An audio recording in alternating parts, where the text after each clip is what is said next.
कबीर दास जी के दोहे। लूट सके तो लूट ले राम नाम की लूट, पाछे फिर पछताओगे प्राण जाही जब छूट। अर्थात कबीर दास जी ने कहा है कि हे प्राणी, चारों तरफ ईश्वर के नाम की लूट मची है। अगर लेना चाहते हो तो ले लो, जब समय निकल जाएगा तब तू पछताएगा। जब तेरे प्राण निकल जाएंगे तो भगवान का नाम कैसे जप पाएगा। जहाँ दया तहाँ धर्म है, जहाँ लोभ तहाँ पाप, जहाँ क्रोध तहाँ काल है, जहाँ क्षमा तहाँ आप। जहाँ दया है वही धर्म है, और जहाँ लोभ है वही पाप है। जहाँ क्रोध है वहाँ काल है, और जहाँ क्षमा है वहाँ स्वयं भगवान होते हैं। धीरे धीरे रे मना, धीरे सब कुछ होए, बाली सींचे सो घड़ा, ऋतु आए फल होए। अर्थात हे मन, धीरे धीरे सब कुछ हो जाएगा। माली सैकड़ों घड़े पानी पेड़ में डालता है, परंतु फल तो ऋतु के आने पर ही लगता है। धैर्य रखने से ही और सही समय आने पर ही काम पूरे होते हैं। कबीरा ते नर अंध है, गुरु को कहते और, हरि रूठे गुरु ठोर है, गुरु रूठे नहीं ठोर। कबीरदास जी कहते हैं कि वे नर अंधे हैं जो गुरु को भगवान से छोटा मानते हैं, क्योंकि ईश्वर के रुष्ट होने पर एक गुरु का सहारा तो है, लेकिन गुरु के नाराज होने के बाद कोई ठिकाना नहीं है। 5 पहर धंधे गया, 3 पहर गया सोए, 1 पहर हरि नाम बिनु मुक्ति कैसे होए। प्रतिदिन के 8 पहर में से 5 पहर तो काम धंधे में खो गए और 3 पहर सो गया। इस प्रकार तूने एक भी पहर हरि भजन के लिए नहीं रखा, फिर मोक्ष कैसे पा सकेगा।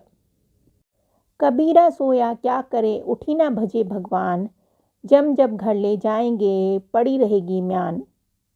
कबीरदास जी कहते हैं कि हे प्राणी, तू सोया रहता है, उठकर भगवान को भज, क्योंकि जिस समय यमदूत तुझे अपने साथ ले जाएंगे तो तेरा यह शरीर खाली म्यान की तरह पड़ा रह जाएगा। माया मरी ना मन मरा, मर मर गया शरीर, आशा तृष्णा ना मरी, कह गए दास कबीर। कबीरदास जी कहते हैं कि मनुष्य का मन तथा उसमें घुसी हुई माया का नाश नहीं होता, और उसकी आशा तथा इच्छाओं का भी कभी अंत नहीं होता, लेकिन दिखने वाला शरीर ही मरता है। यही कारण है कि मनुष्य दुख रूपी समुद्र में सदा गोते खाता रहता है। माटी कहे कुमार से, तू क्यों रोंदे मोए, एक दिन ऐसा आएगा मैं रोंदू तोए। मिट्टी कुम्हार से कहती है कि तू मुझे क्या रोनता है, एक दिन ऐसा आएगा कि मैं तुझे रोंदूंगी। अर्थात मृत्यु के पश्चात मनुष्य का शरीर इसी मिट्टी में मिल जाएगा। रात गवाई सोए के, दिन गवाई खाए, हीरा जन्म अनमोल था, कोड़ी बतले जाए। रात तो सोकर गवा दी और दिन खाने पीने में गवा दिया। यह हीरे जैसा अनमोल मनुष्य रूपी जन्म को कोड़ियों में बदल दिया। नींद निशानी मौत की, उठ कबीरा जाग, और रसायन छाड़ी के, नाम रसायन लाग। कबीरदास जी कहते हैं कि हे प्राणी, उठ जाग, नींद मौत की निशानी है। दूसरे रसायनों को छोड़कर तू भगवान के नाम रूपी रसायनों में मन लगा। जो टोकू कांटा बुए, ताहे बोए तू फूल, टोकू फूल के फूल है, बाकू है त्रिशूल। जो तेरे लिए कांटा बोए तू उसके लिए फूल बो, तुझे फूल के फूल मिलेंगे, और जो तेरे लिए कांटा बोएगा उसे त्रिशूल के समान तेज चुभने वाले कांटे मिलेंगे। इस दोहे में कबीरदास जी ने यह शिक्षा दी है कि हे मनुष्य, तू सबके लिए भला कर, जो तेरे लिए बुरा करेंगे वो स्वयं अपने दुष्कर्मों का फल पाएंगे। दुर्लभ मानुष जन्म है, देह न बारंबार, तरुवर जो पत्ती झड़े, बहुरी ना लागे डार। यह मनुष्य जन्म बड़ी मुश्किल से मिलता है, और यह देह बार बार नहीं मिलती। जिस तरह पेड़ से पत्ता झड़ जाने के बाद फिर वापस कभी डाल में नहीं लग पाता, अर्थात इस दुर्लभ मनुष्य जन्म को पहचानिए और अच्छे कर्मों में लग जाइए। आए हैं सो जाएंगे, राजा रंक फकीर, एक सिंहासन चढ़ी चले, एक बंधे जंजीर। जो आया है वो इस संसार से जरूर जाएगा, वह चाहे राजा हो, कंगाल हो या फकीर हो, सबको इस दुनिया से जाना है। लेकिन कोई सिंहासन पर बैठकर जाएगा और कोई जंजीर से बंधकर, अर्थात जो भले काम करेंगे वो तो सम्मान के साथ विदा होंगे, और जो बुरा काम करेंगे वो बुराई रूपी जंजीर से बंध कर जाएंगे। काल करे सो आज कर, आज करे सो अब, पल में प्रलय होएगी, बहुरी करेगा कब। जो कल करना है उसे आज कर, और जो आज करना है उसे अभी कर।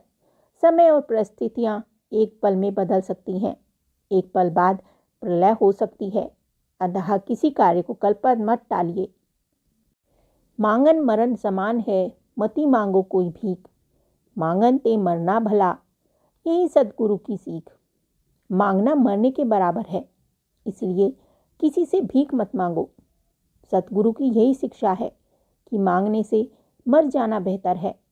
अतः प्रयास यह करना चाहिए कि हमें जो भी वस्तु की आवश्यकता हो उसे अपनी मेहनत से प्राप्त करें, ना कि किसी से मांग कर। जहाँ आपा तहाँ आपदा, जहाँ संशय तहाँ रोग, कह कबीर यह क्यों मिटे, चारों धीरज रोग। जहाँ मनुष्य में घमंड हो जाता है उस पर आपत्तियाँ आने लगती हैं, और जहाँ संदेह होता है वहाँ वही निराशा और चिंता होने लगती है। कबीरदास जी कहते हैं कि यह चारों रोग धीरज से ही मिट सकते हैं।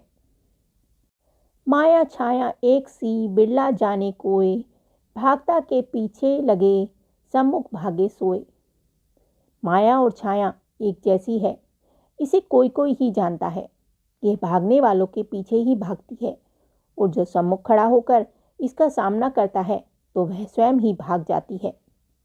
आया था किस काम को, तू सोया चादर तान, सूरत संभाल एक गाफिल, अपना आप पहचान।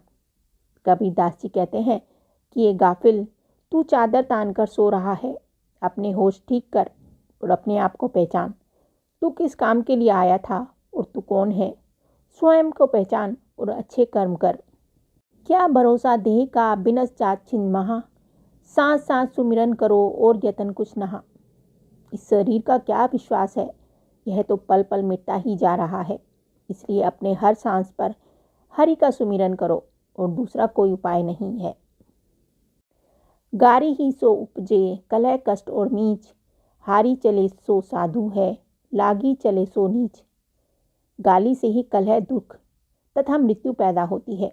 जो गाली सुनकर हार मानकर चला जाए वही साधु जानो, यानी सज्जन पुरुष एक, और जो गाली देने के बदले में गाली देने लग जाता है वह नीच प्रवृत्ति का है। दुर्बल को न सताइए, जाकी मोटी हाय, बिना जीव की सांस सो लो भस्म हो जाए। कमजोर को कभी नहीं सताना चाहिए, जिसकी हाय बहुत बड़ी होती है। जैसा आपने देखा होगा कि बिना जीव की धोकनी आग, हवा देने वाला पंखा की सांस से लोहो भी भस्म हो जाता है। दान दिए दान ना घटे, नदी ना घटे नीर, अपनी आंखों देख लो यूं क्या कहे कबीर। कबीर जी कहते हैं कि तुम ध्यान से देखो कि नदी का पानी पीने से कम नहीं होता और दान देने से धन नहीं घटता। पतिव्रता मैली, कालु कुचल कुरूप, पतिव्रता के रूप पर वारों कोटि स्वरूप। कबीरदास जी कहते हैं कि पतिव्रता स्त्री चाहे मैली कुचैली और कुरूपा हो, लेकिन पतिव्रता स्त्री की इस एकमात्र विशेषता पर समस्त सुंदरताएं न्यौछावर हैं। वैद्य मुआ रोगी मुआ, मुआ सकल संसार, एक कबीरा ना मुआ, जेही के राम आधार। कबीरदास जी कहते हैं कि बीमार मर गया और जिस वैद्य का उसे सहारा था वह भी मर गया, यहाँ तक कि कुल संसार भी मर गया, लेकिन वह नहीं मरा जिसे सिर्फ राम का आसरा था, अर्थात राम नाम जपने वाला ही अमर है। राम रहे वन भीतरे, गुरु की पूजी न आस, कहे कबीर पाखंड सब, झूठे सदा निराश। बिना गुरु की सेवा किए और बिना गुरु की शिक्षा के जिन झूठे लोगों ने यह जान लिया है कि राम वन में रहते हैं, अतः परमात्मा को वन में प्राप्त किया जा सकता है, कबीरदास जी कहते हैं कि यह सब पाखंड है। झूठे लोग कभी भी परमात्मा को ढूंढ नहीं सकते, वे सदा निराश ही होंगे। तीर्थ गए थे एक फल, संत मिले फल चार, सद्गुरु मिले अनेक फल, कहे कबीर विचार। कबीर जी कहते हैं तीर्थ करने से एक फल मिलता है और संत महात्मा से 4 फल। यदि सद्गुरु मिल जाए तो सारे पदार्थ मिल जाते हैं और किसी वस्तु की चिंता नहीं रहती। कहना था सो कह चले, अब कुछ कहा न जाए, एक रहा दूजा गया दरिया लहर समाए। अर्थात मुझे जो कहना था वो मैंने कह दिया और अब जा रहा हूँ, मुझसे अब कुछ और कहा नहीं जाता। एक ईश्वर के अलावा सब नश्वर है और हम सब इस संसार को छोड़कर चले जाएंगे। लहरें कितनी भी ऊंची उठ जाएं, वो वापस नदी में आकर उसमें समा जाएंगी। ठीक उसी प्रकार हम सबको परमात्मा के पास वापस लौट जाना है। वस्तु है सागर नहीं, वस्तु सागर अनमोल, बिना कर्म का मानव फिरे डामाडोल। ज्ञान रूपी अमूल्य वस्तु तो आसानी से उपलब्ध है, परंतु उसको लेने वाला कोई नहीं, क्योंकि ज्ञान रूपी रत्न बिना सत्कर्म और सेवा के नहीं मिलता। लोग बिना कर्म किए ज्ञान पाना चाहते हैं अथवा वे इस अनमोल वस्तु से वंचित रह जाते हैं। सुमिरत सूरत जगाए कर मुख से कछु न बोल, बाहर का पट बंद कर अंदर का पट खोल। अर्थात एक चित होकर परमात्मा का सुमिरन कर और मुंह से कुछ न बोल। तो बाहरी दिखावे को बंद कर अपने सच्चे दिल से ईश्वर का ध्यान कर। दिल का मरम ना मिला जो मिला सो गर्जी, कह कबीर आसमान फटा क्यों कर सीवे दर्जी। अर्थात लोगों का स्वार्थ देखकर मन रूपी आकाश फट गया, उसे दर्जी क्यों सी सकता है। वह तो सभी ठीक कर सकता है जब कोई हृदय का मर्म जानने वाला मिले। कबीर दास जी के दोहे आपको कैसे लगे, हमें कमेंट करके जरूर बताएं। साथ ही वीडियो को लाइक करें, चैनल को सब्सक्राइब करें। धन्यवाद।